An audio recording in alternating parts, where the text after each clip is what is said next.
The wisdom of this world, by which the whole world lives its life, is predicated on that which comes from below, and has the Prince of Darkness as its author, and the whole world is enveloped and taken up with it, and never once questions its truth or legitimacy. For example, take care of number one. If you don't, who will? Seek your own self-interest. The Declaration of Independence, the self-evident truth of the pursuit of happiness as being the commendable purpose for human existence. Avoid suffering and pain, pursue pleasure. Seek and take care of yourself. Avoid loss, sacrifice.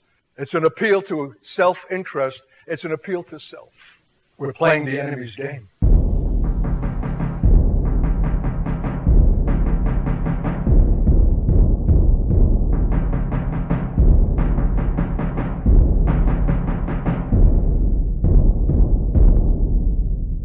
That's why our divorces are as frequent and as numerous as those in the world. It's a scandal that the church is as much given to the phenomenon of divorce as the world.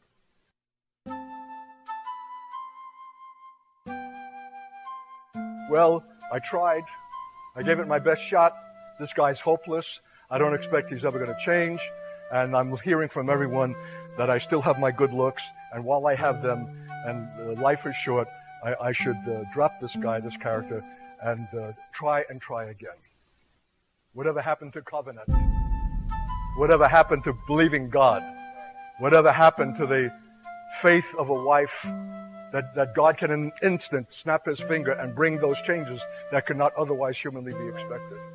How can we be induced to divorce when we know God says, I hate divorce, and yet we lack the patience. We don't want to continue. We can't bear the struggle, the tension.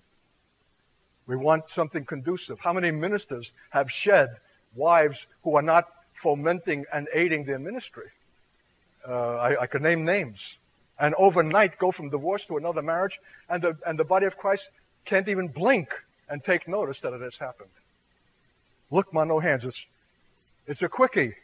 And the new wife is so much more conducive to the ministry of that man that you can almost say he did the right thing. It aided and abetted his ministry.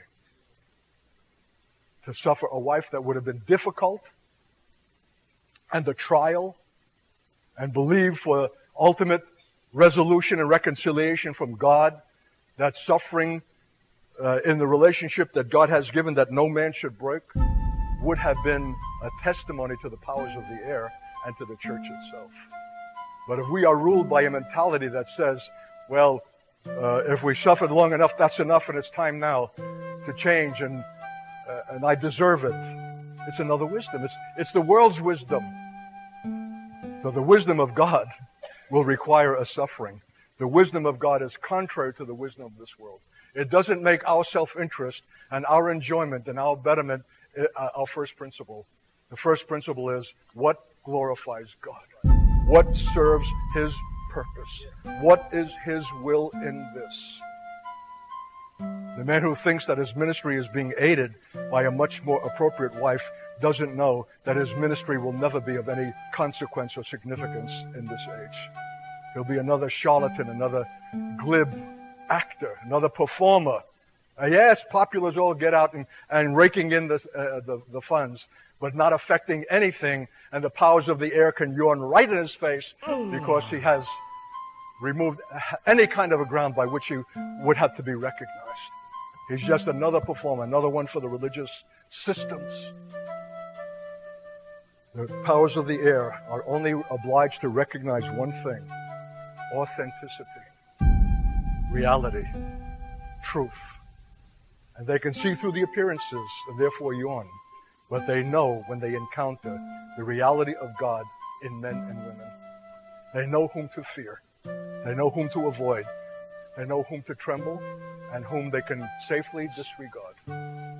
So there's a power of self-interest, even in spiritual things, that needs to be broken. And the principal thing that God gives us to break the orbit of self-centeredness is the subject of the eternal purpose of God.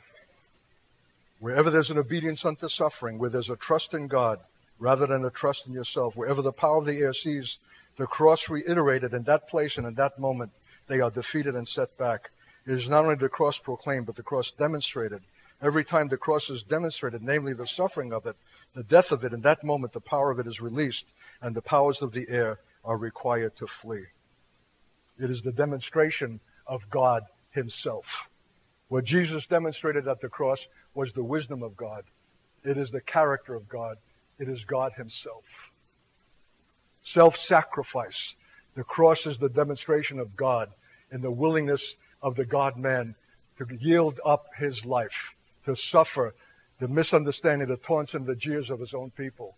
Come down, save yourself.